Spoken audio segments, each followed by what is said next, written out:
Bhajahu re manam Sri Nanda Nandanaya Bhaya Charanara Bindari Bhajahu re manam Sri Nanda Nandanaya Bhaya Charanara Bindari.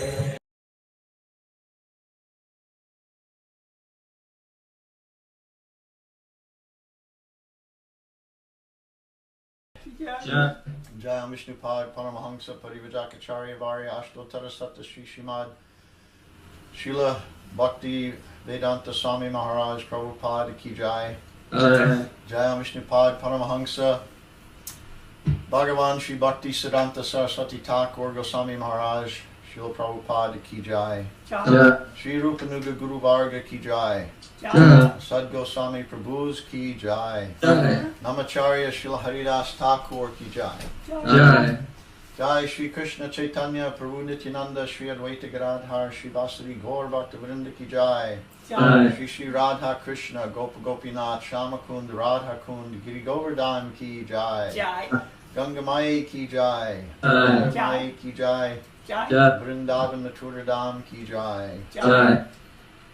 Jai Shri Vishabhanu Maharaj Ki Jai. Jai Shri Kirtida Devi Ki Jai. Jai Srimati Radharani Avirbhav Mahamahotsava Ki Jai. Jai Shri Varshana Dham Ki Jai. Jai Shri Goloka Dham Ki Jai. Jai Shri Vrindavan Dham Ki Jai. Jai Shri Govinda Divyavani Seva Ashram Ki Jai. Jai Shri Chaitanya Saraswat Mat Ki Jai. Jai Gaur Premanande Haribol. Jai Srila Giri Maharaja Ki Jai. All the East Coast and West Coast devotees Ki Jai. Jai Gaur Premanande East Coast to the West Coast. Hare Krishna. Okay, well, I lost your video again. Oh, let me just, I guess if I just click it, it will come back here. Okay. There we go. All right.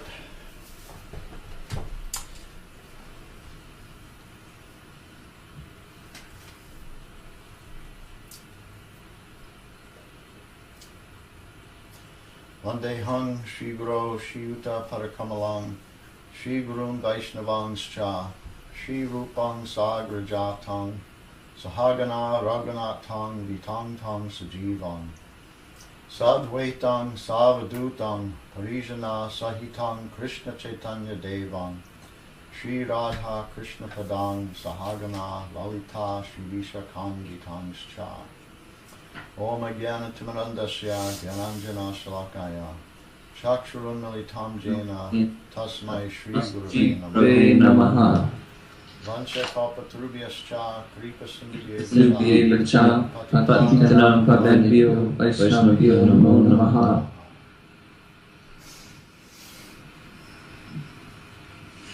There's a bit of lag.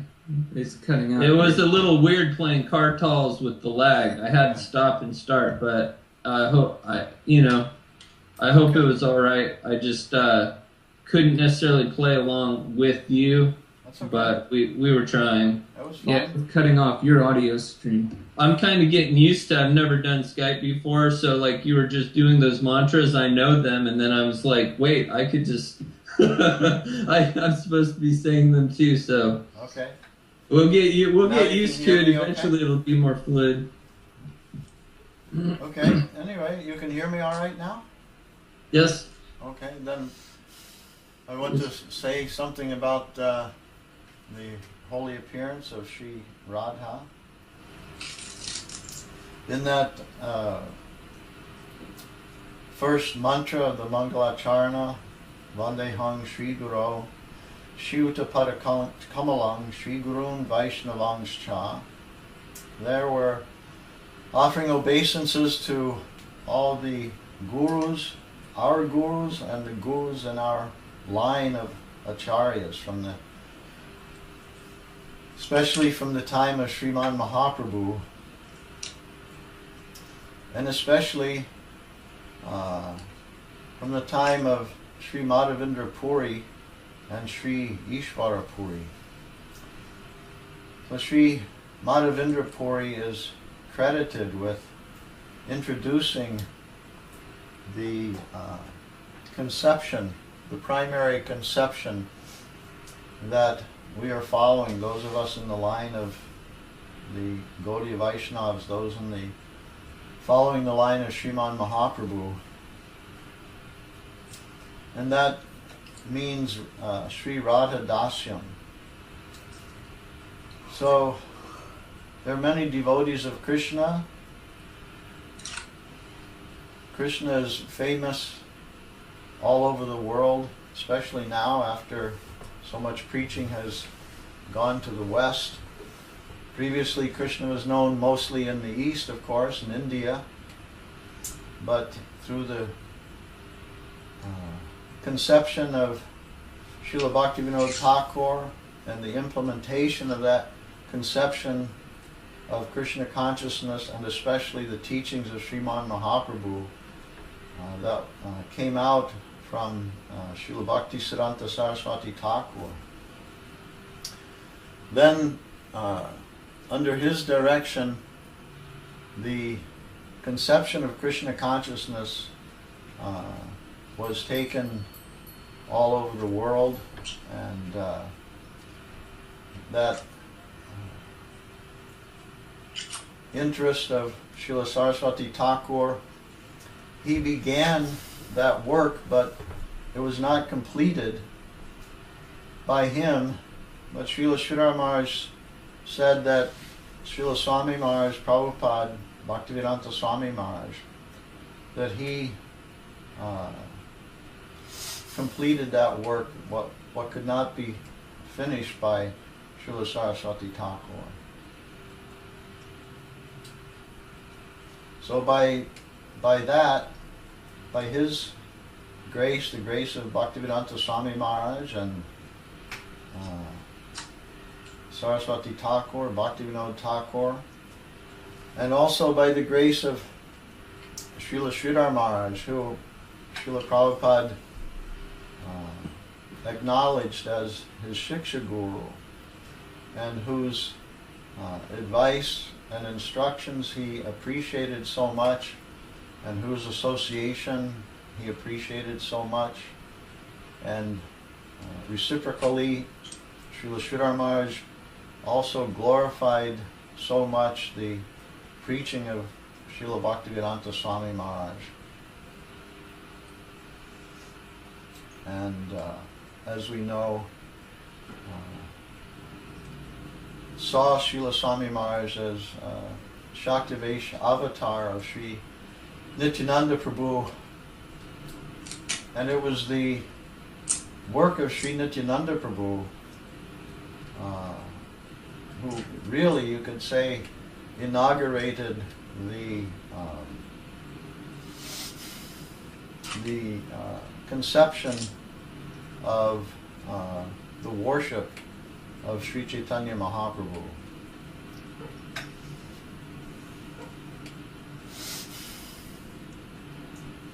So by Sri Nityananda Prabhu, Mahaprabhu, he preached more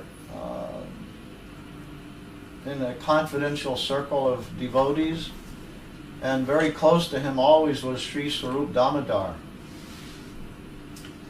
And a little later, Sri Ramananda Rai, then he also lived in close association and served in close association with Sriman Mahaprabhu when Mahaprabhu was in Jagannath Puri. And there, Mahaprabhu continued with what he had begun in Navadvip, the Harinam Sankirtan. But in Puri,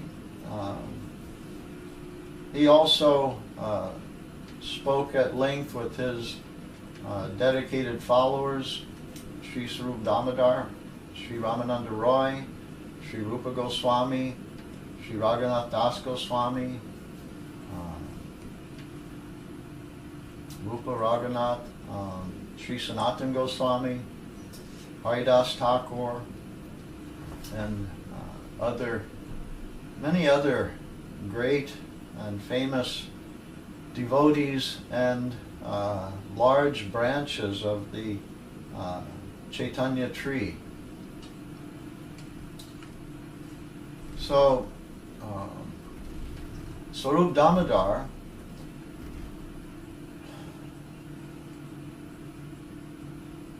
he is an incarnation of Sri Lalita Devi, and Sri Lalita Devi is the foremost of the Sakhi friends of Srimati Radharani.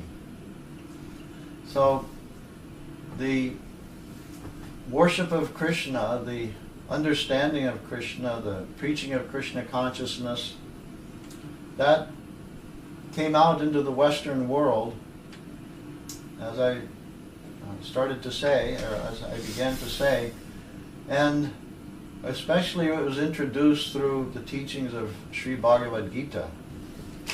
And Srila Swami Maharaj took great effort to prepare and present that Bhagavad Gita as it is. First, making the entire English translation, preparing and completing the manuscript while living in his home in Calcutta in Sitakanta Banerjee Lane.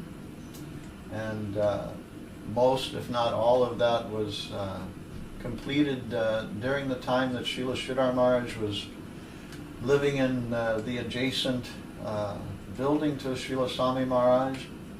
And for a good portion of that time, also Srila Govinda Maharaj was there, and at the request of his guru, Srila Sridhar Maharaj, he also studied Bhagavad Gita under the tutelage of Srila Prabhupada. But that original manuscript was stolen, disappeared, and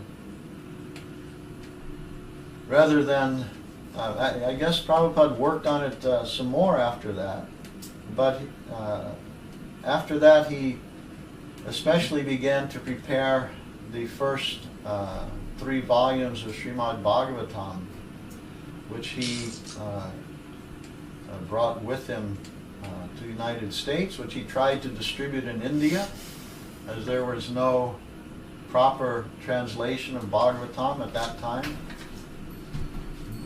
But he gave those Bhagavatams to several booksellers, or maybe I think primarily to one distributor. But as we learned would happen with our books in the West, no one purchased them. The distributor placed them in bookstores, but in the bookstores they did not sell. A few copies, of course, but nothing substantial. And Prabhupada brought with him several trunks of those books to the United States when he came to the United States. And as you were learning to do, he went out and sold copies of his Srimad Bhagavatam to maintain himself, to buy the few things that he needed for his maintenance, some flour, some spices, a few things like that. And then only later, a little later, then within a year or so, then he began to get a following and some disciples, and then they began to offer support to him, and also at his request began to distribute some literature. And so Back to Godhead magazine was begun in 1944, but had been suspended for a long time. Prabhupada began that publication again, and then as quickly as possible, some sections of his books, Bhagavad Gita, very immediately he pushed his disciples to print a Bhagavad Gita, but it wasn't his Bhagavad Gita actually. But he needed something to use to teach his students and to distribute to the public also. So that Bhagavad Gita was largely taken from the work of some other Swami, I forget now who it was. But it wasn't, it was considered close enough and better than nothing. So that was done and printed quickly. And then later on, his own works began coming out also very quickly. So what is the subject of Bhagavad Gita? Krishna, worship of Krishna, service of Krishna. And Sarvasya Chaham Hridhi Sanivishto Matak Smritir Jnanam Apohanam Cha Vedais Cha Sarvair Am Eva Vedya Vedanta Krid Vedavid Eva Chaham. Sarvasya Chaham Hridhi Sanivishto. I am seated within everyone's heart. Matak Smritir Jnanam Apohanam Cha. And from me come all knowledge, remembrance, and forgetfulness. Vedais cha sarvair aham eva vedya.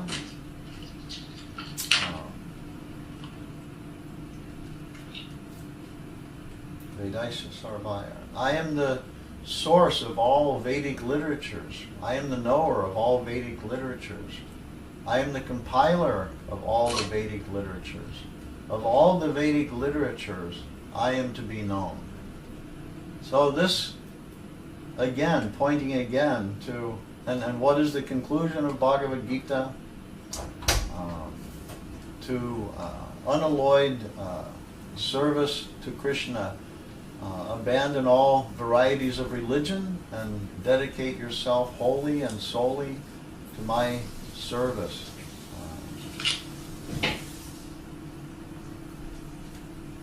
What is that verse? Anyone know that verse? Sarva dharman parityaja mame kang sharanam vraja ahang tvang sarva papebhyo mokshayishami ma suchaha. So Bhagavad Gita now became established in the Western languages, first in English of course, then very quickly also translated into other languages, and with what purpose? To introduce Krishna to a world where Krishna was unknown. So that was the first step. And in Bhagavad Gita, many important things are there. What am I? I am a spirit soul. I am eternal. What is your duty as spirit soul? Serve your eternal servant of Krishna. And to what degree or what extent? Absolutely, wholly, entirely. You have no other business but to serve Krishna with heart and soul. Whatever Krishna says, that is superior to all other conceptions. Any religious conception, you throw it away. Forget about that. If it interferes or contradicts, intervenes in the direction that Krishna is giving, then you throw that away and you accept the instruction of Krishna. What he is saying, you do that. So this all attention being drawn and directed towards Krishna, but also through another means, and that is through the means that Sri Chaitanya Mahaprabhu introduced, the chanting of the Maha Mantra, congregational chanting, Harinam Sankirtan. Through the congregational chanting of the Maha Mantra, then on two fronts, philosophically and direct, you can say direct spiritual influence of the holy name through the direct penetration of the holy name into the mundane environment of the Western world, but the whole world. And on that point,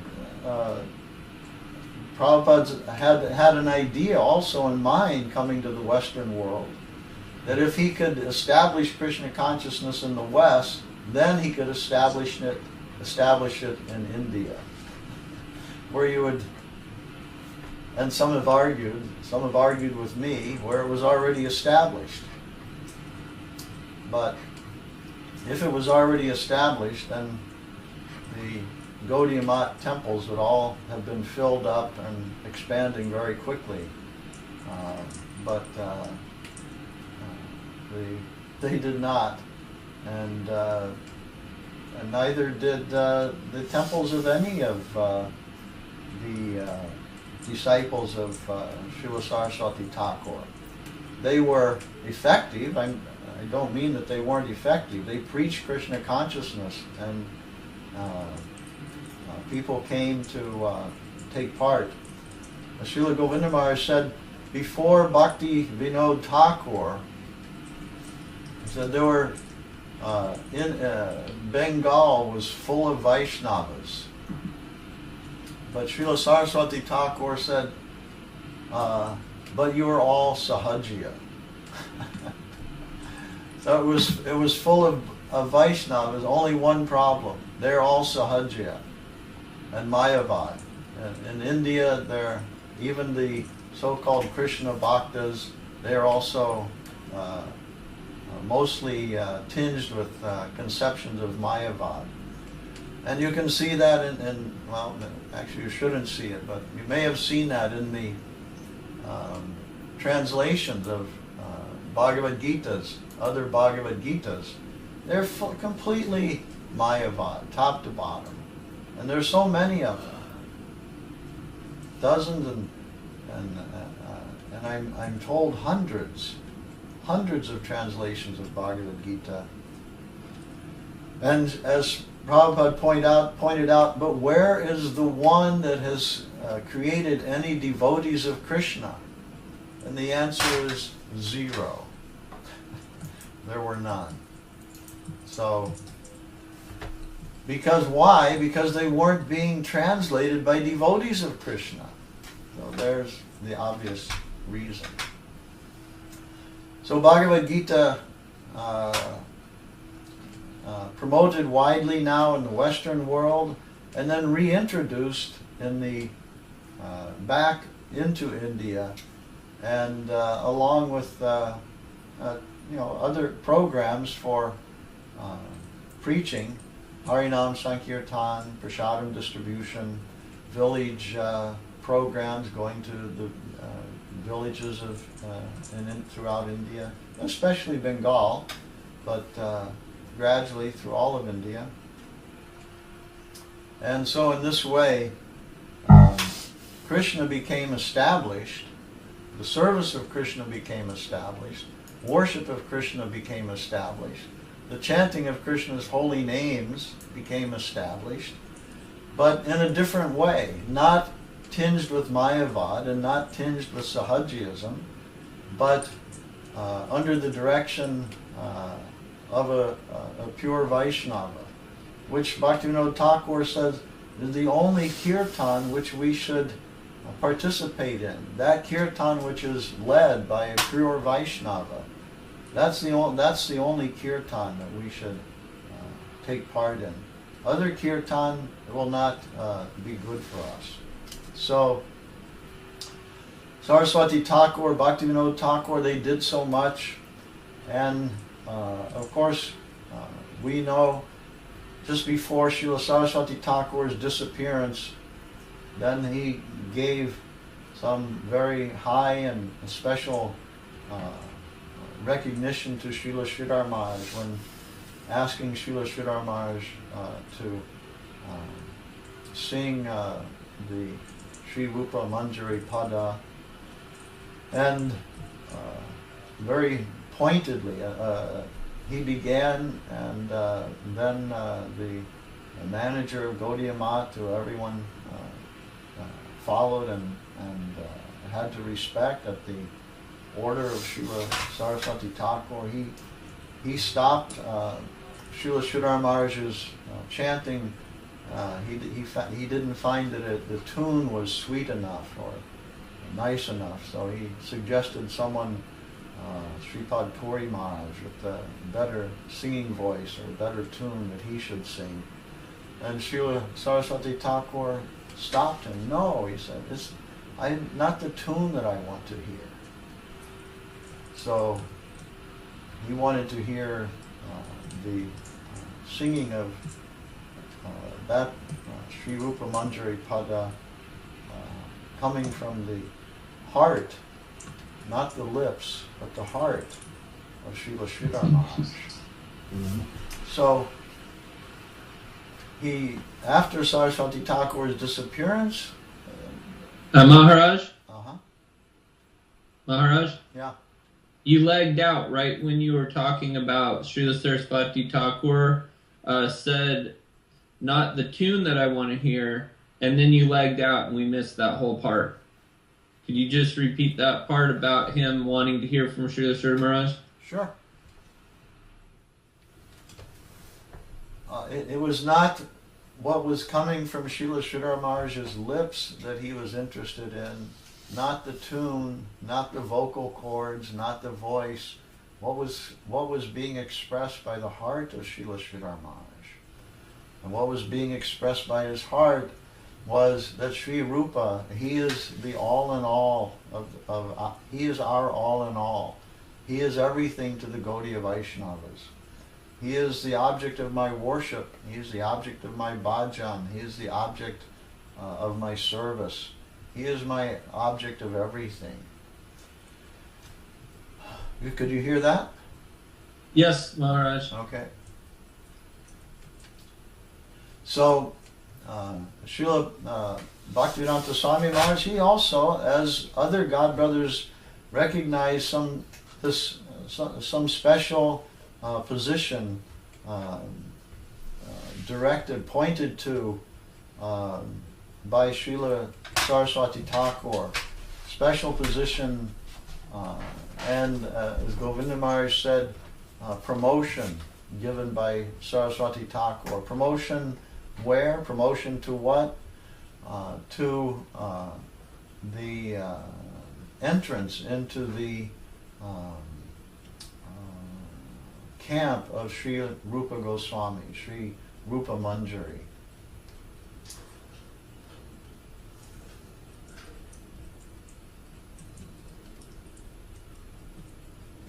So that, and another thing, by the name Bhakti Rakhak, then guardian of devotion, and Saraswati Thakur and Srila Sridhar Maharaj both recognized Srila Sridhar Maharaj had no ambition to be in the forefront of any preaching mission, or he preferred to be in the background, and as he said, collecting. He was trying to collect the nectar that was coming from his divine master, Srila Bhaktisiddhanta Saraswati Thakur. And Srila Sridhar Maharaj said, and I did so, and I collected the maximum amount. And as the collector, then what? Then Bhakti Rakak. Then to guard that special treasure, that special storehouse. How? As the gatekeeper.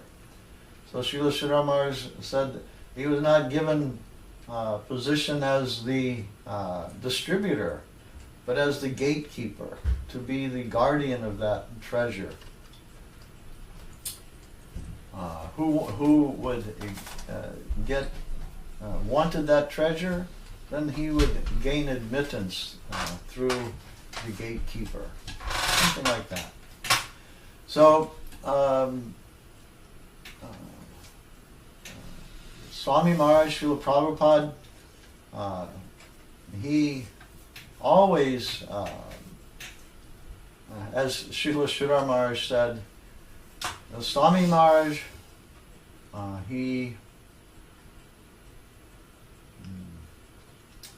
trying to remember the words, he abused so many of his godbrothers, but only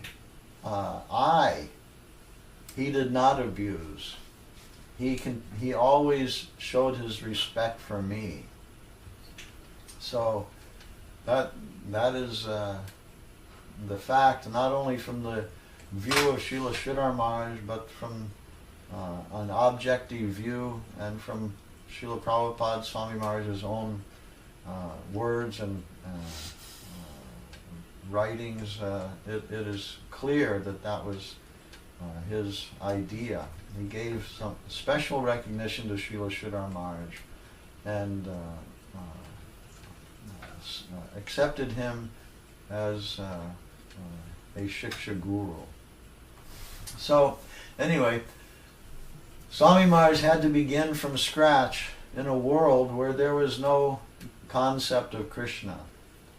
And he did that by establishing Krishna consciousness. So he gave his mission the name, International Society for Krishna Consciousness. Gaudiya Vaishnavism means Radhadasyam. That's what we really are. That was the preaching of, as I said in the beginning, Madhavendra Puri. That's what Madhavendra Puri established. That's what Sri Ishvara Puri imbibed from Srila Madhavendra Puri, and that's what Sri Chaitanya Mahaprabhu went to get from Sri Ishvara Puri. Radha Dasyam, the conception and the mantra of Radha Dasyam. How to he wanted initiation into Radha Dasyam because Mahaprabhu, as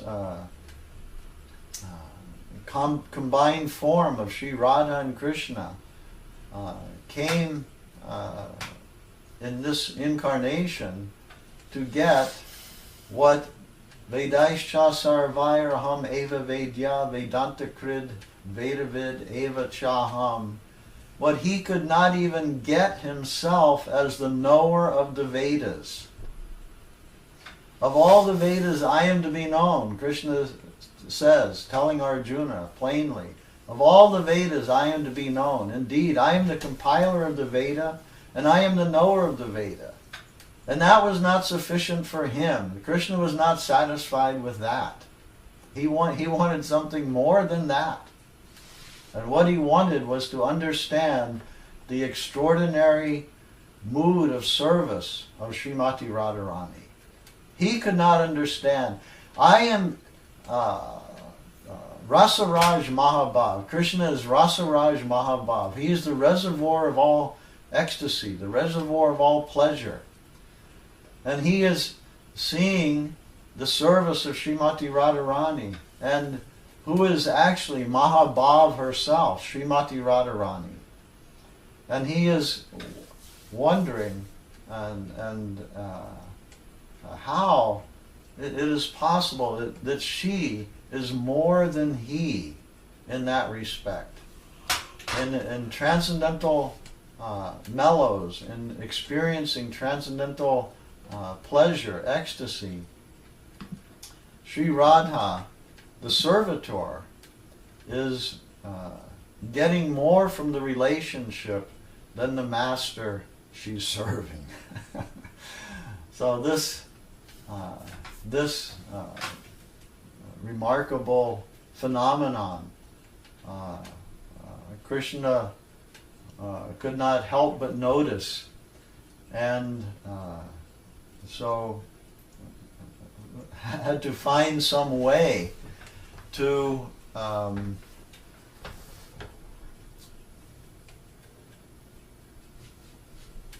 gain what he could not gain without the help of Srimati Radharani, without the insight, without the grace of Srimati Radharani. So that he experienced through his incarnation of Sri Chaitanya Mahaprabhu. And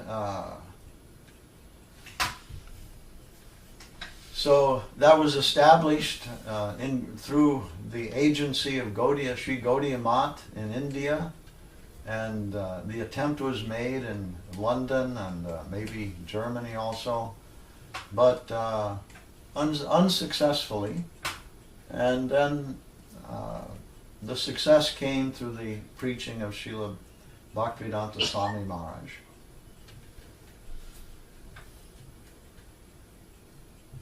And so he began to establish Krishna consciousness, the International Society for Krishna Consciousness. But that was only the preliminary step to understand the next part, which is Radhadasyam. Can you both still hear me? Yes, Maharaj. Sudevi? Yes. Okay. Radhadasyam, the extraordinary position of service of Srimati Radharani.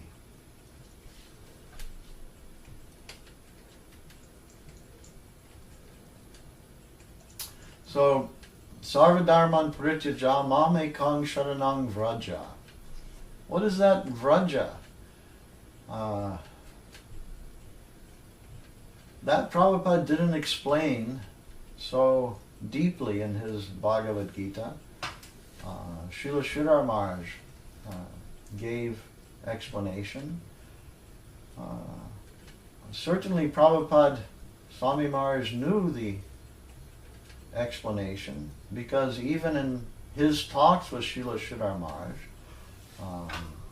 in another verse, Teshang satatayuktanang bhajatang priti purvakam dadami buddhi yogam tang yena mam upayanti te. There Srila Sridhar Maharaj exposed the... They're in there. Yeah. Thank you. Still with me? Hello? Maharaj, you lagged out for just a second. Or maybe you just didn't say anything, I don't know. Okay. There, Srila Maharaj exposed the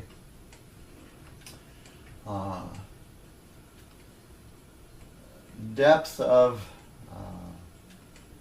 the Krishna conception that could be drawn from Bhagavad Gita. That this upayanti te, upa, that must mean conjugal relationship, paramour relationship, the madhura rasa, that relationship which is giving Sri Krishna the maximum pleasure and satisfaction with his devotees, that which he enjoys the most. And so in this much later verse, Sarvadharman Parityaja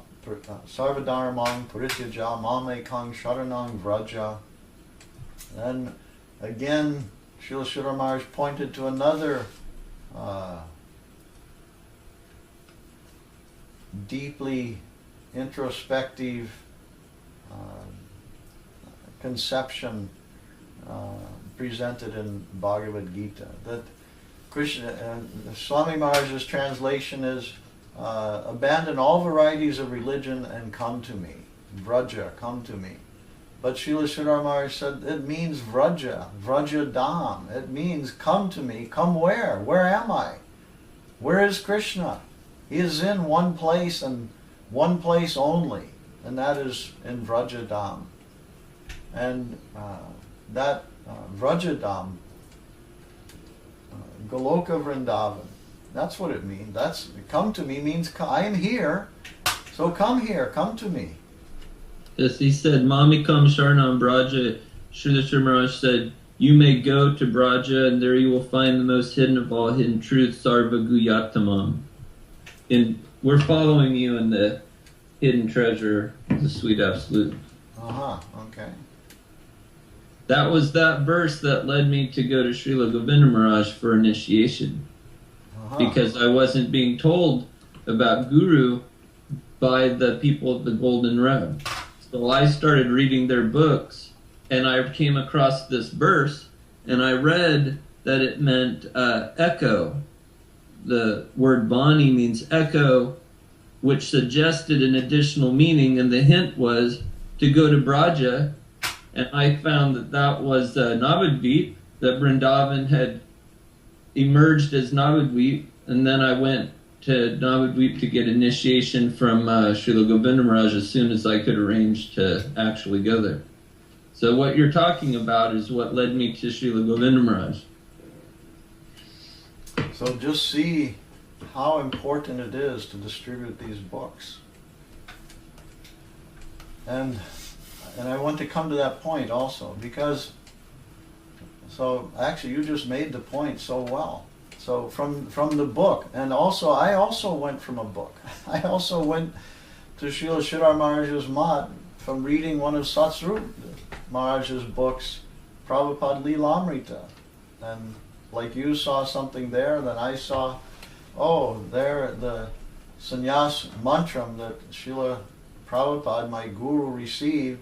He received that through the auspices of Srila Sridhar Maharaj. Let me go there.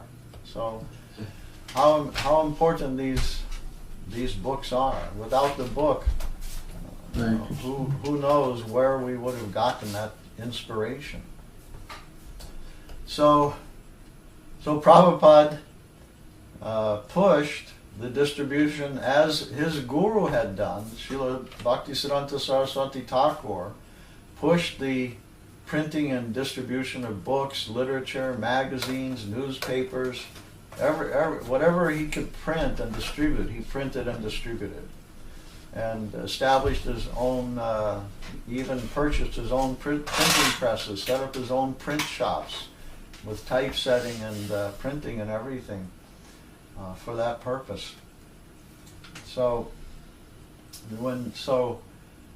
Srila Prabhupada, when he came to the West, and he did the same thing, following that idea given by Srila Bhaktisiddhanta Saraswati Thakur. And that was the principal means by which the Krishna conception expanded throughout the world, was through the printing and distribution of these books. So, any connection between that and Radha Dasyam? Well, yes, I think there is.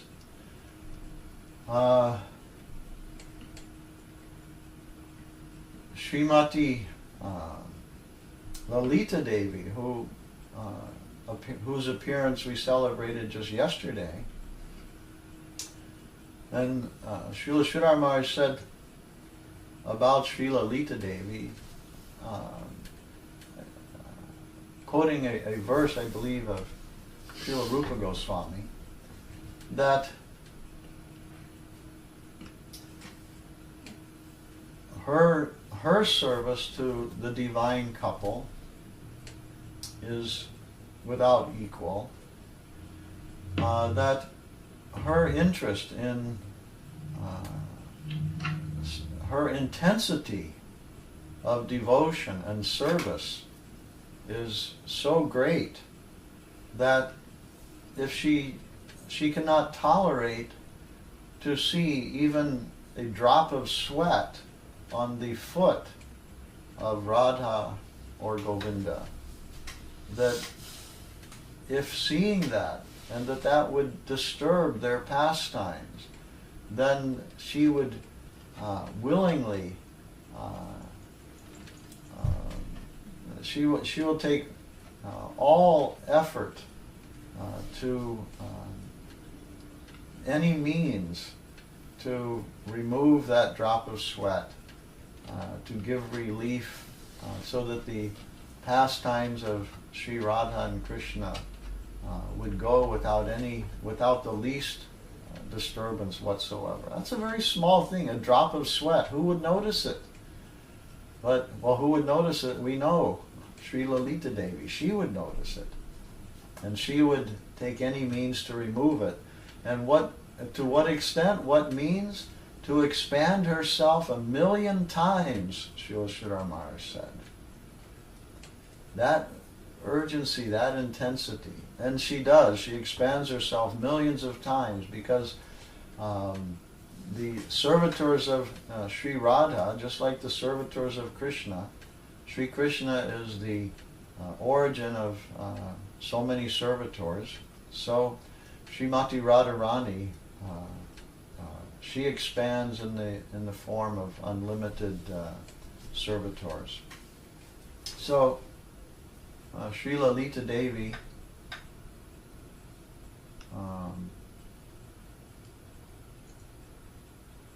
she is partial, more partial to Srimati Radharani than she is to Sri Krishna. When Srimati Radharani, sometimes there's some necessity to plead her case to Sri Krishna. Sri Lalita Devi steps in to do that, steps in the front to make the case for Srimati Radharani. And Srila Sridhar Maharaj says that she appears to be rather haughty. And the meaning of haughty, arrogant,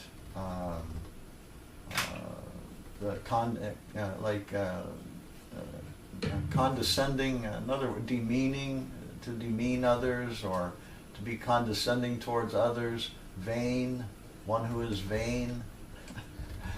So she has this appearance of being someone who is vain and arrogant and pushing herself forward, and even in the front of her mistress and her master, her Lord and Lady, Sri Krishna and Srimati Radharani. But for what purpose? To make the case to establish Srimati Radharani, to establish her as the one to be shown regard by Sri Krishna. You respect Radharani, my mistress. You don't abuse her. You don't deny her anything. You accept whatever she says, like that, something like that. So Lalita Devi and Vishaka Devi, the next in the line of supermost servitor group of Srimati Radharani, Vishaka Devi, she's a little more favorably disposed towards Krishna.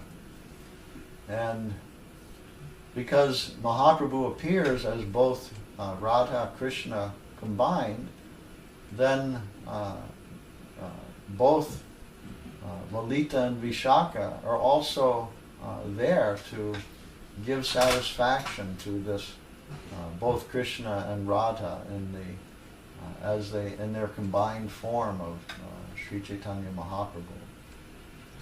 So Lalita Devi, she can be seen in Vrindavan to be canvassing to collect servitors, additional servitors, calling others, you come and to my group, trying to recruit them to her group to serve Srimati Radharani. And Srila Sridhar Maharaj said, and so devotees are giving their application, making their application to Sri Lalita Devi. Oh, please accept me. I want to join your group. I want to be engaged under you in the service of Sri Radha. And he said, and their applications are accepted. So the idea, we have also heard that Srimati Radharani, she is canvassing also. And Sri Lalita Devi, she is canvassing. And then naturally, those in the line of Sri Lalita Devi, then they must be canvassers as well. Come and join our group. And who is in the line of Sri Lalita Devi? The topmost there, after her, then is Sri Rupa Manjari, and that incarnation appearing as Sri Rupa Goswami. So,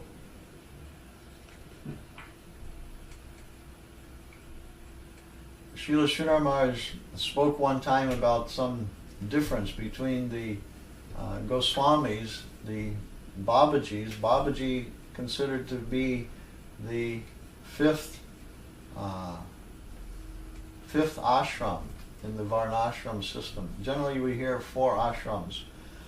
Brahmachari, Grihastha, Vanapras, Sannyas. But Babaji is 5th ashram, as Sannyas is above the other ashram, the other 3 ashrams. So Babaji is above the Sannyas ashram. So what is the duty of the Babaji and what is the duty of the sannyasi? Babaji is not a preacher and the sannyasi is the preacher.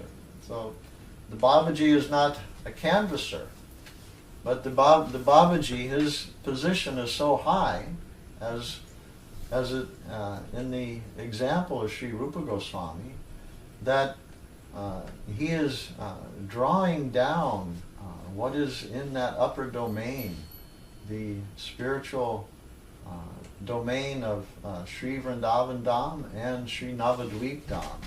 So what is coming from Sri Radha and Krishna and Sriman Mahaprabhu? What can be gained? What can be drawn into this realm from that realm? That those Goswamis, Sri Rupa, Raghunath Das, Sanatan Goswami, Raghunath Bhatta, Gopal Bhatta, Sri Rupa Raghunath.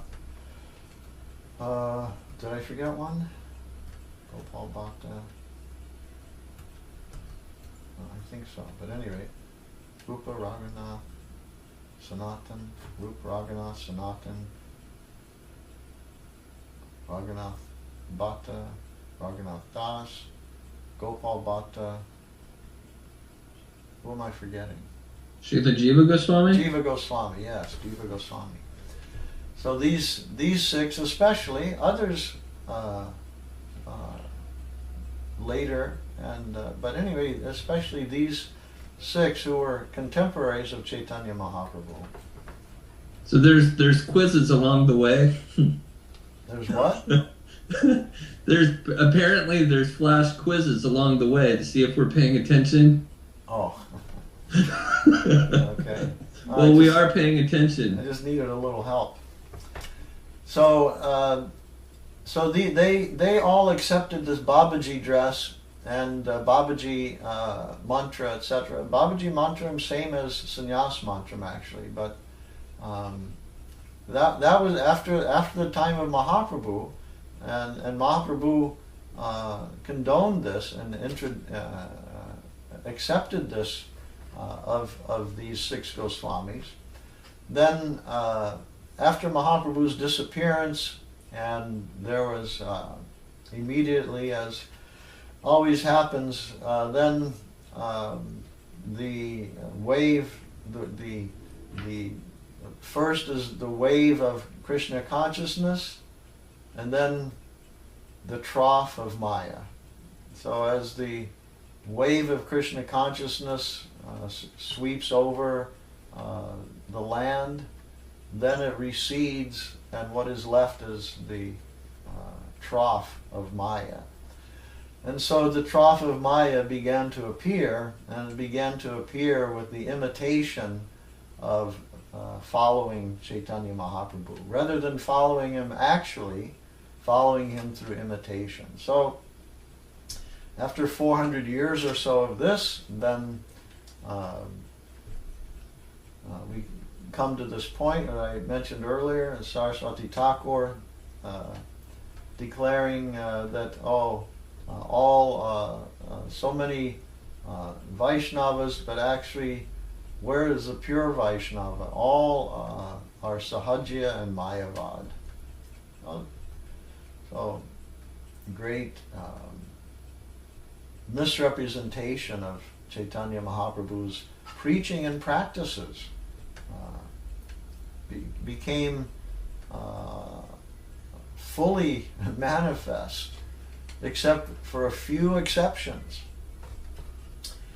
So Saraswati Thakur reestablished that, and then reestablished the proper conception and behavior. So at any rate, and through his agents, through his devotees, they were so, of course, important and vital to that. So what is the duty of his agents? The duty of his agents, so we are also canvassers. As Lalita Devi is canvassing for Srimati Radharani, then we are also canvassers for our mistress, for our Lord and mistress. And as Sri Lalita Devi is partial to Srimati Radharani, the line of Gaudiya Vaishnavas, the line of Radha Dasyam established by Sri Madhavendra Puri, continued through Ishvara Puri, established fully and widely by Sri Chaitanya Mahaprabhu, and then through the writings, the books of the Goswamis, and then the organized effort of under the direction of Bhaktivinoda Thakur and the organizational efforts of Saraswati Thakur and then his followers. Then the canvassing began in a very wide way. And first to establish the line of Krishna consciousness, and then after the appreciation for the Swayam Bhagavan, who is God, who is the supreme entity, then after understanding that he is the source of all potencies, then we can begin to understand the potency. And the primary potency is Ladini Shakti, and Ladini Shakti is Srimati Radharani. So first the powerful Sri Krishna, and then the power Srimati Radharani. So the Babaji's establishing these principles and conceptions, and the sannyasis, what is their duty? To distribute them. Babaji means Gostyanandi, means, Bhajananandi, means mostly solitary practice. Srila Sridhar Maharaja's actual behavior is something like Bhajananandi. He was a preacher, but, and actually many of my godbrothers, of ISKCON godbrothers, accused Srila Sridhar Maharaj of being a Bhajanandi, as if it was a terrible thing. Of course, it is terrible in the sense that Saraswati Thakur wanted his disciples to preach widely, but and Srila Sridhar Maharaj said he would do that in a modest way. So it was not his proclivity, it was not his instinct to do preaching on a wide scale, but during the time of Saraswati Thakur, he did that, and went all over India, many parts of India, not only preaching but establishing centers and temples of Krishna consciousness in several places in India, Bombay, Kurukshetra, and he preached in Dhaka and in Bangladesh and in what is now, what's the other one? Pakistan. I forget the capital of, I think the capital of Pakistan. But anyway, So he traveled widely, he preached, he established the holy footprints of Srimad Mahaprabhu at the place of where the famous talks of Sri Ramananda Roy and Srimad Mahaprabhu took place on the bank of the Godavari River. He did many functional things like that. But his godbrothers recognized, that he is not such a good canvasser, but he is a good preacher. So then if he's a good canvasser, if he's not a good canvasser but a good preacher, then obviously, then let him preach. And Saraswati Thakur, that was his determination. He took him out of the canvassing department and put him into the preaching department.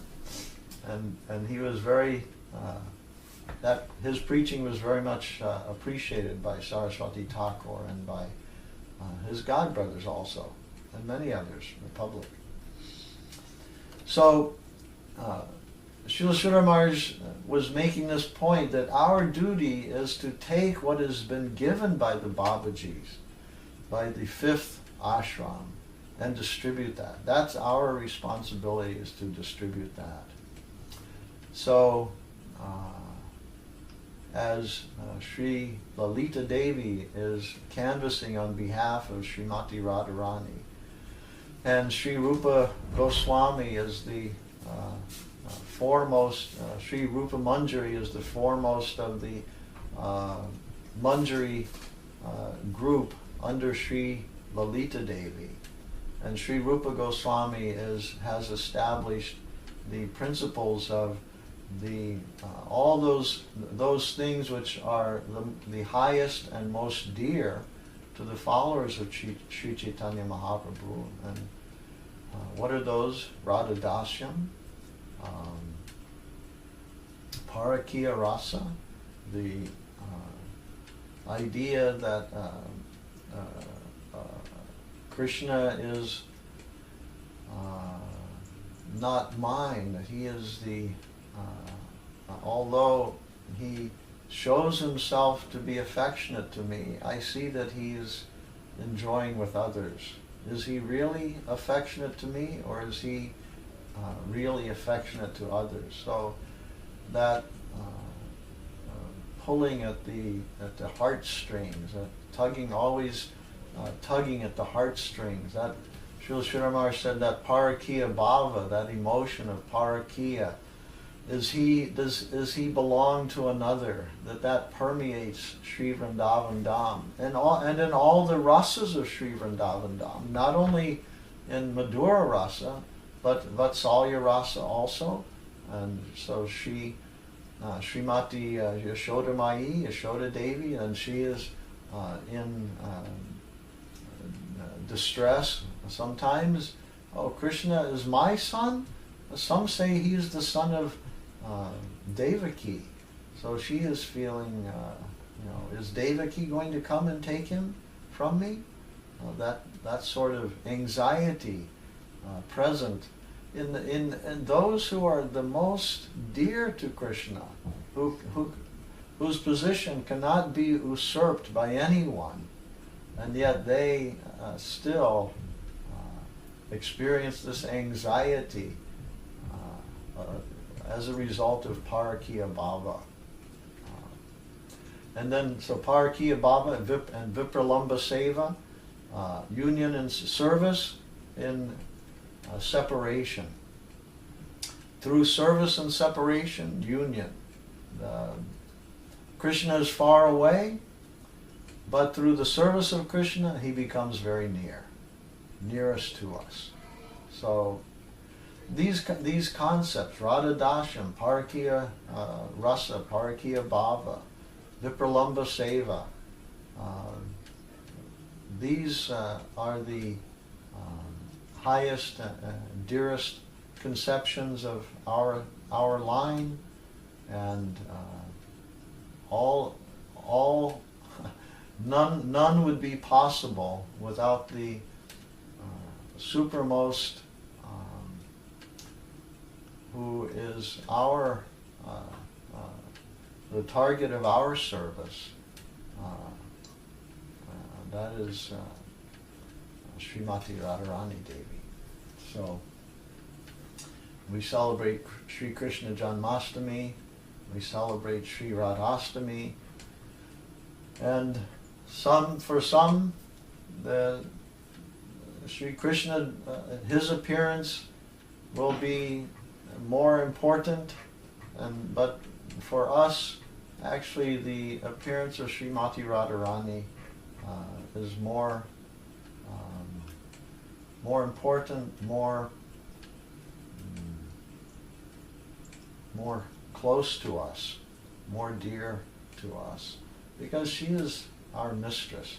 Krishna is our master, but our loyalty is to our mistress. And really our loyalty is in the line of Gopi Bhartu Padakamalayur Das Das Anu Das. So that Gopi means Srimati Radharani, and Das Das Anu Das, who is the servant of her servants.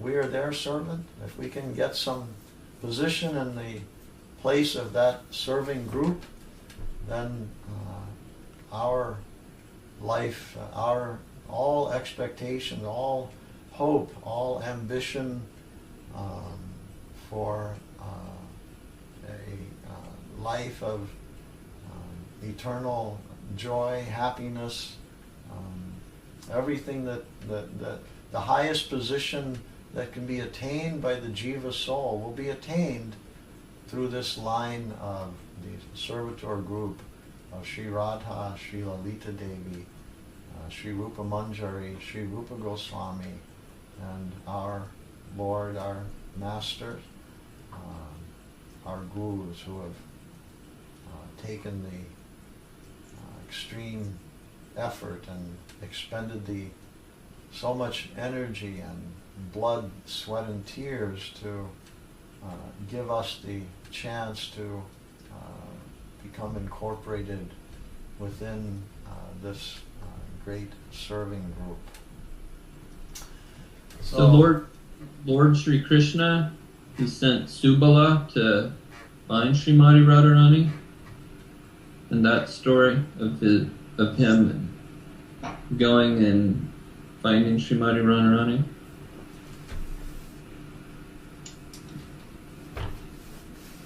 And I'm just listening to what you're saying and thinking of all the different places in our scripture where we find, I'm just connecting different parts of the scripture and pastimes, what you're saying, from what I've read and studied also, to maybe keep you talking about these pastimes and to hear from you, Lord.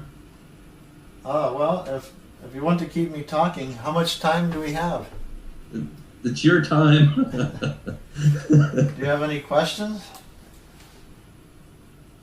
Well, it was interesting to hear that I never heard. Well, first let me say that there's often questions that we may have, and in the past, can you hear me, Maharaj? Yes. I just need a drink of water. In my past experience associating with the Vaishnavas that I did, often Indra and I were made to feel that don't ask questions, that if you ask the wrong question, you make an offense, so don't ask. It's just pretty much don't ask questions. So, forget the past. You don't get to ask forget the past. Forget the past. Let it sleep. And never dream at all. You don't get to ask things. Apparently, I never did. There's a lot of questions. I don't know exactly the difference between a Babaji. I've always wanted to know about the different, all of the gurus in our lineage. I read a biography at some point that was supposedly authorized about Srila Gaurkishore Das Babaji. Actually, it was a book about all kinds of different people, but it had a short section. I didn't know the difference so much between a Babaji and a sannyasi. So if there's any more I mean, that's may not be on topic, but you brought it up, and so I was just saying those are anything that you share. I was just pointing out I don't know all the answers to all of those things. Apparently, there really is a difference. I didn't know that the Goswamis were Babajis. I thought they were sannyasis. No. There's no difference in substance. The difference is in the activity. Substantially, Babaji and sannyasi may be the same. The difference is in their activity. I find myself having to do as many activities as I can because if I sit here and chant all day on my japamala, there's not going to be anyone distributing books. I have to go and distribute the books. I also have to prepare the offering. I have to do all of those things. Exactly. Yeah.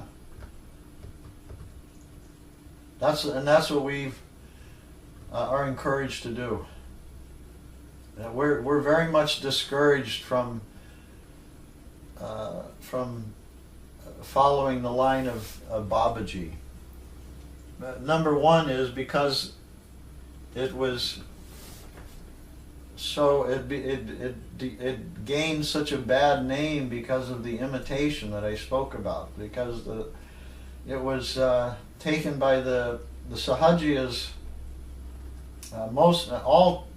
All took Babaji, and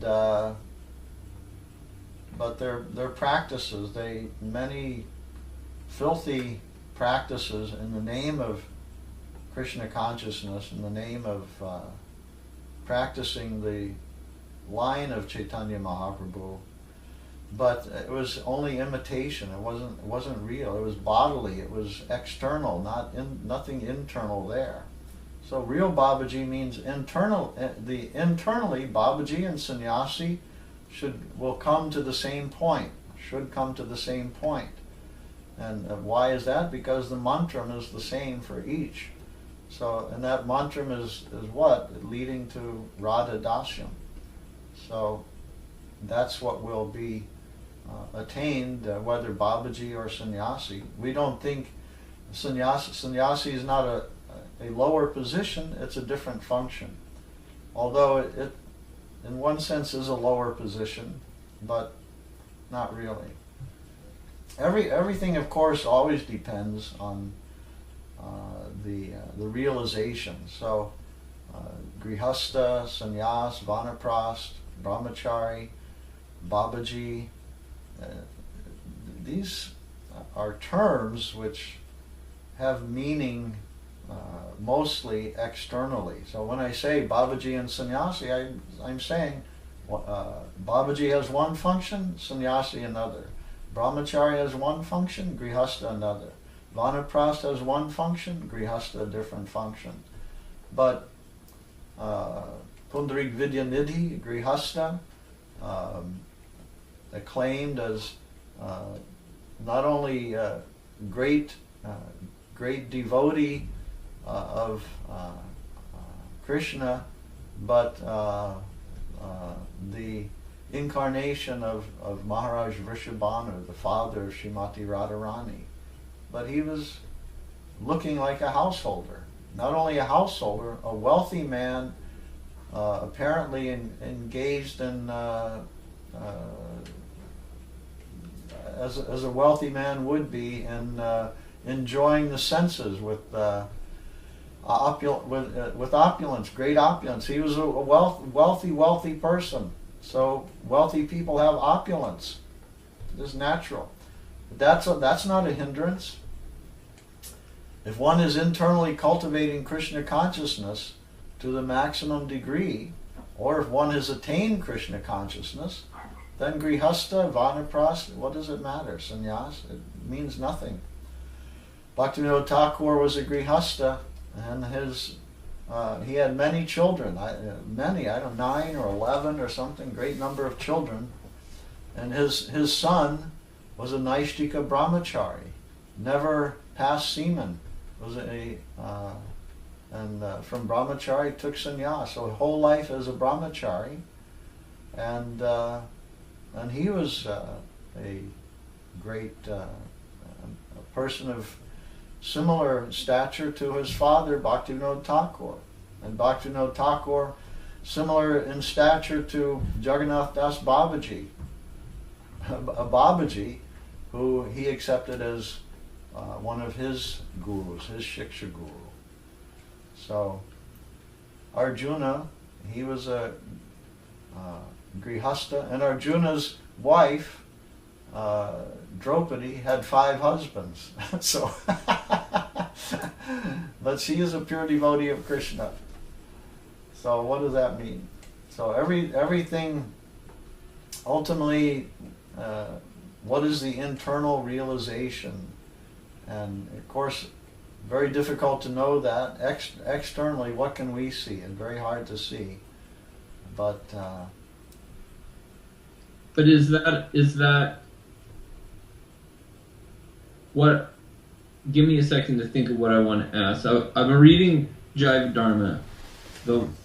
In the past, I was told basically not to concern myself with anything having to do with Rasa Tattva. And mostly I just focus on Srila Govinda Maharaj and my gurus, my Shiksha gurus, to try to do service and not worry about anything like that. Also, to avoid Sahajism and Mayavadi myself, because I already don't consider myself qualified, just to try to aspire to even be a disciple. So that's where I try to continue to be.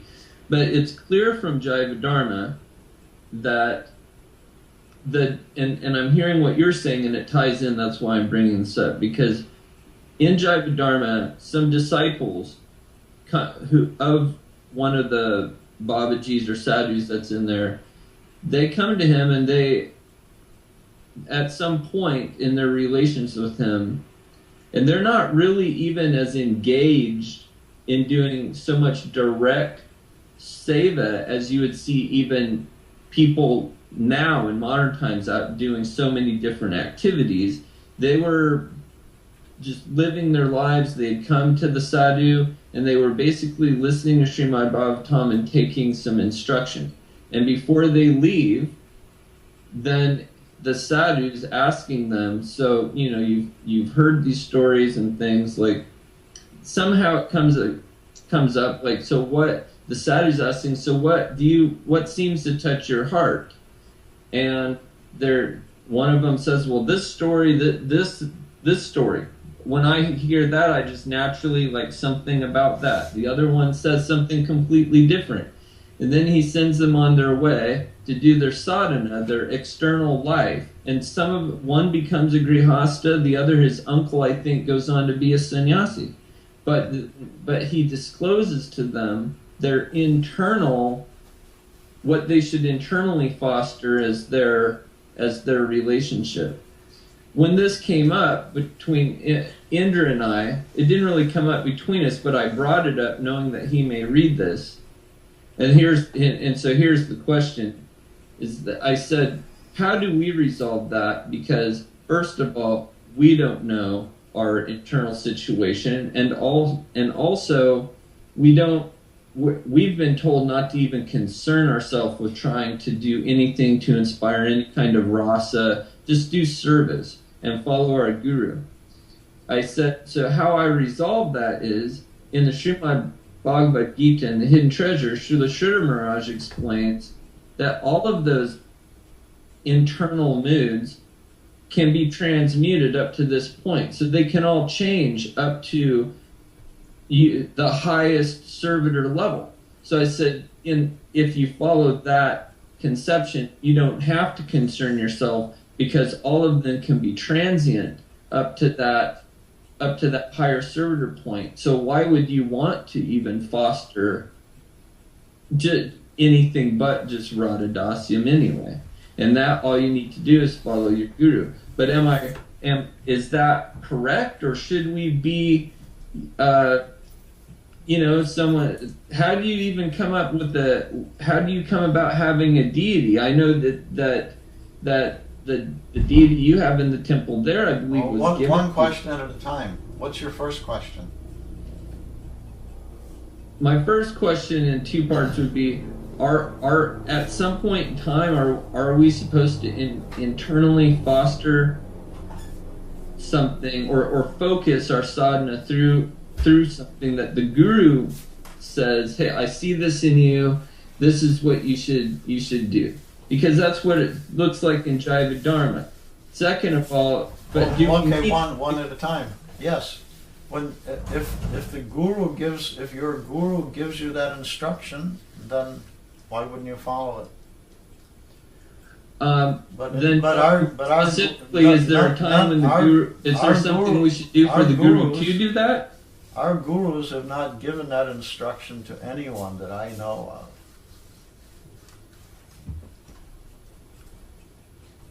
So there's no consideration for us. I thought when the sannyasis, maybe it's just a myth, but the myth was that, the sannyasis, when they're initiated as a sannyasi, they're given a different name than their other name was. Yeah. And that somehow when that happens, they are, something's revealed to them. Now, I don't know that I necessarily believe that, but I want to know these myths because other people coming are going to ask me, like, all of these different questions, and I haven't taken sannyasa. I don't know. All initiations progress just as the one before it. Initiation always means the same thing, a beginning, right?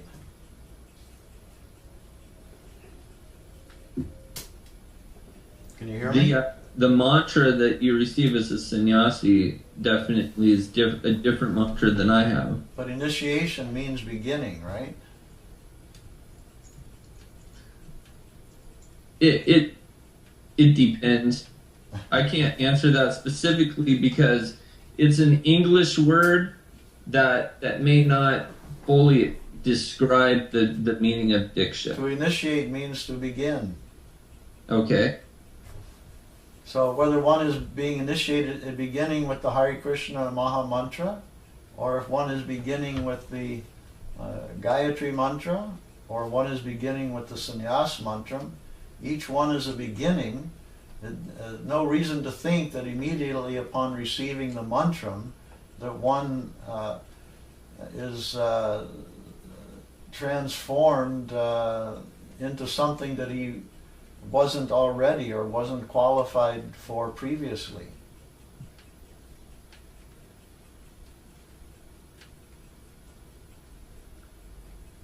I'm trying to make sure that I heard that correctly. So you talked about it being a beginning, but you also said that one receives the mantra and it's not necessarily that they weren't already qualified for it? No, that when one receives the mantra, then it doesn't mean that he immediately attains something which he had not attained prior to getting the mantra. The reason for chanting the mantra is for progress. Otherwise, why give it? Correct? I understand. It's difficult to say that that's correct to me because I know that some of these personalities that participated in Gaura Leela, like Srila Haridas Thakur, they were already, many of them were already, associates and intimate associates, and so. Well, but there's there's everything. They were already. That means they're not like us.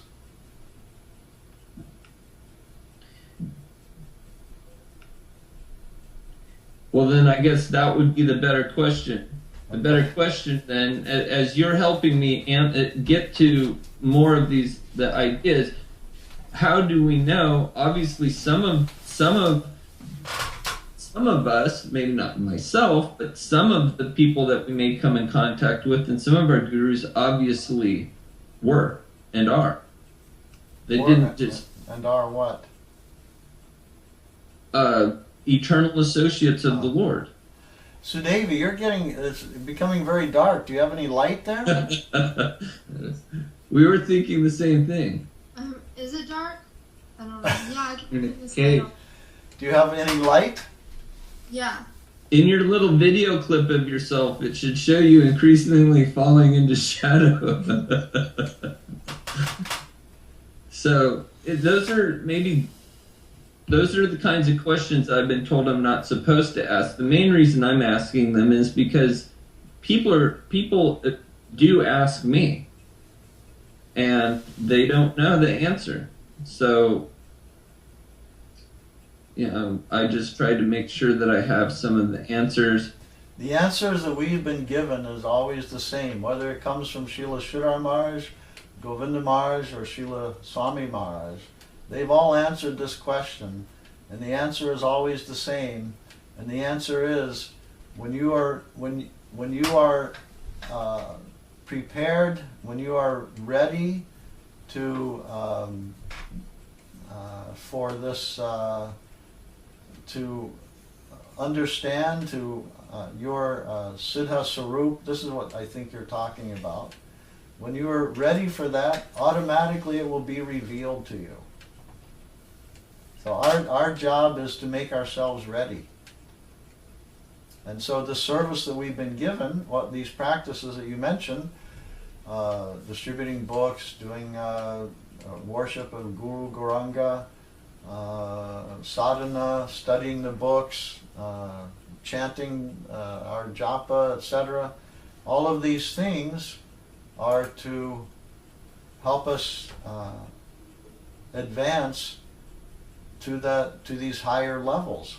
So that Siddha Sarup, that's a high level, and where one Siddha Sarup, one understands what his relationship is as a servitor, and but we are not to be anxious for that. Why? Because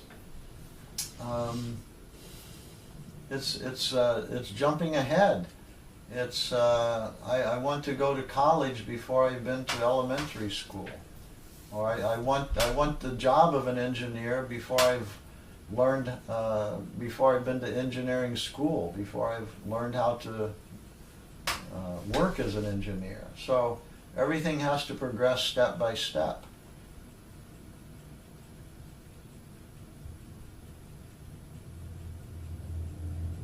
Still with me?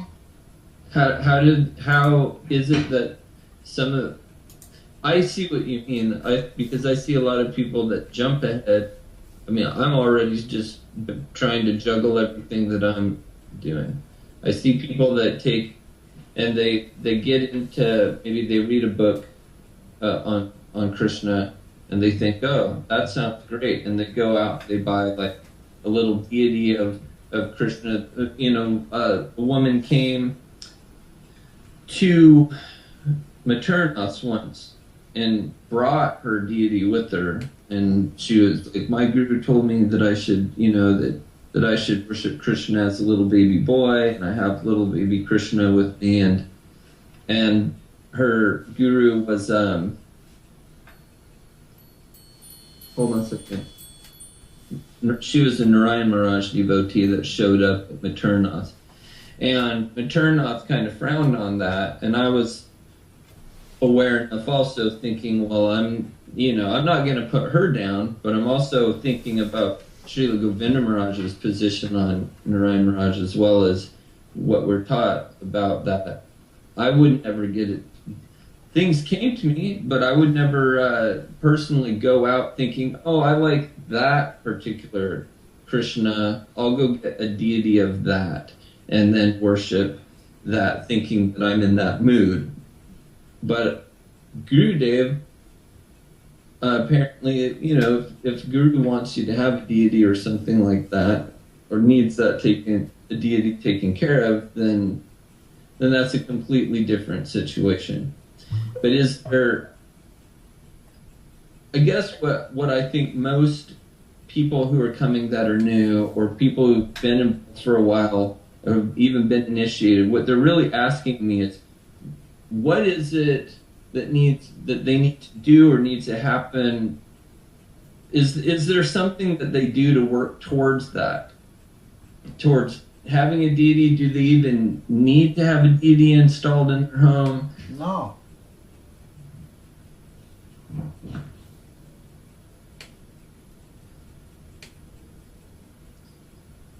So you asked me if I had questions. I have a lot of the questions that people ask me. What about deities?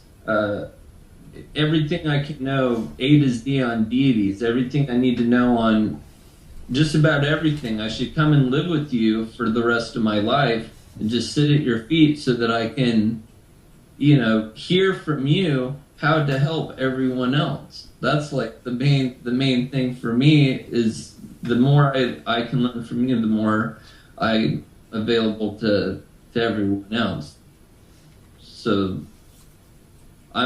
anything you want to share is Well, great. yeah. Anyway,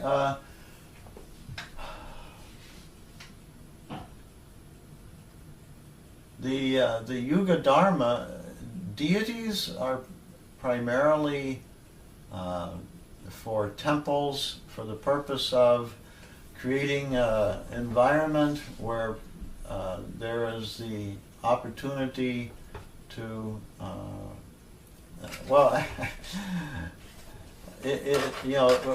Rupa Goswami or maybe Sanatan, I don't know, but in the books of the Goswamis and in the philosophy of Mahaprabhu and the teachings of our gurus from Saraswati Thakur onwards, deity worship is not emphasized. That is not very helpful, actually. What is helpful is Harinam Sankirtan, preaching. The things that are most helpful. Actually, I'll answer your question with the answer that Srila Sridhar Maharaj gave to someone who asked him that question. And his answer was, and this person, by the way, was a book distributor, and he was asking Srila Sridhar Maharaj if he could get a deity of Gaur Nitai and worship it and take with him on his travels, and he gave a few different reasons for why he thought that would be helpful to him. Srila Sridhar Maharaj said, you're already doing the greatest work. You're already doing the thing which is most helpful. Why would you then start introduce some lesser thing? What? Hare Krishna. I think what people need to understand is the difference It's between because people can't understand that statement. Then they want to have deities and worship deities and so forth.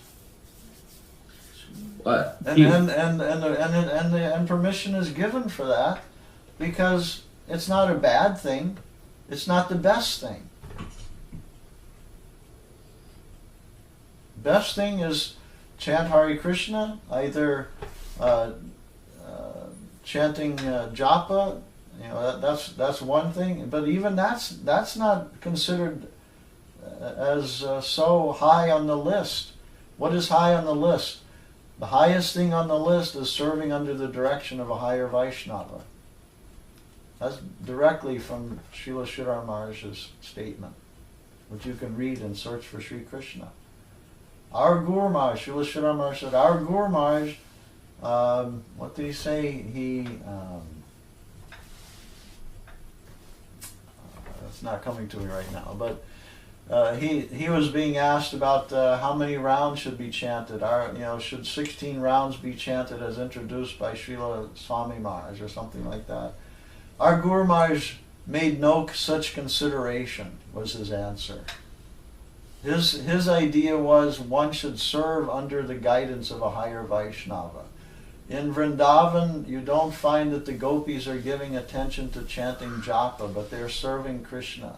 All the inhabitants of Vrindavan are serving Krishna 24 hours a day. Always, eternally, without cessation, without any break. So we're trying to learn to do that.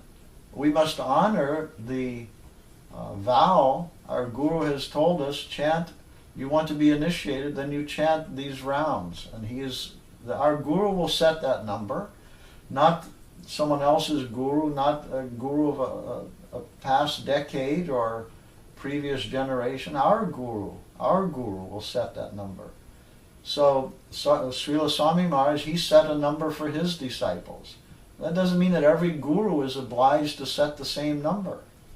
But anyway, in the words of Srila Sridhar Maharaj, it was not a consideration for his Guru, Srila Bhaktisiddhanta Saraswati Thakur.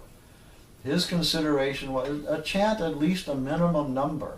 Minimum number means at least 4 rounds per day. Everyone can do that. In 20, 30 minutes it's finished, right? It's done. But that's also intended for those who chant the minimum number, then they should be engaged in the maximum amount of service.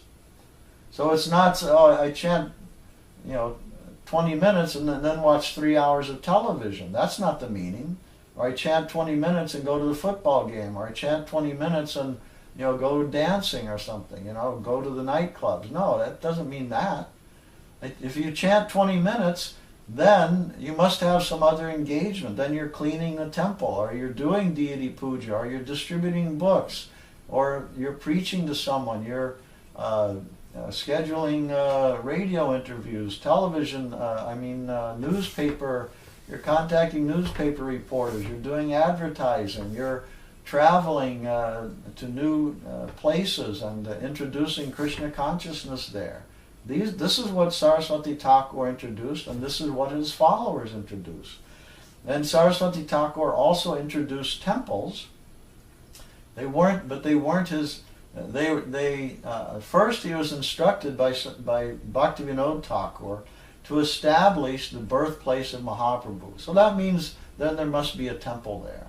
Without temple, how is it established? So he did that. But when he explained the reason for having temples, what was his reason? His reason was that they will be places where where people will have the opportunity to serve a Vaishnava. He didn't even say serve the deity, he said serve a Vaishnava. Temples were established for the purpose of giving the opportunity for people to serve devotees. Who lives in a temple? Devotees. Who's doing the service of the deity? A devotee or devotees. Who's doing all the functions that are involved with the mats and temples of Saraswati Thakur? They're all devotees. So come and help the devotee, wash his cloth, hang it out to dry, clean his room, whatever. Do something that he directs you to do. Serving a devotee is the most efficacious means for making progress in Krishna consciousness. So then after doing those services, if you develop faith in a devotee, and you think, oh, this devotee, I want him as my guru, okay, then follow whatever steps he outlines then for that process, for taking initiation and being his disciple. And if he says, then you must chant 16 rounds, then chant 16 rounds. If he says, follow the 4 regular principles, then follow the regular principles. And whatever he says, some instruction is general, almost for everyone. Some will be more specific for a specific person. Mahaprabhu gave different instructions to different followers. Money is necessary for our work. Collect money. Deity worship is necessary. Do deity worship. Organizing congregational chanting is necessary. Do that. Writing books. Establishing our principles as truly in line with the Vedic standard. That's important. Write books, etc., etc. He gave different engagements to different disciples. Rupa and Sanatan established the holy places of Vrindavan. So they did these things, and because they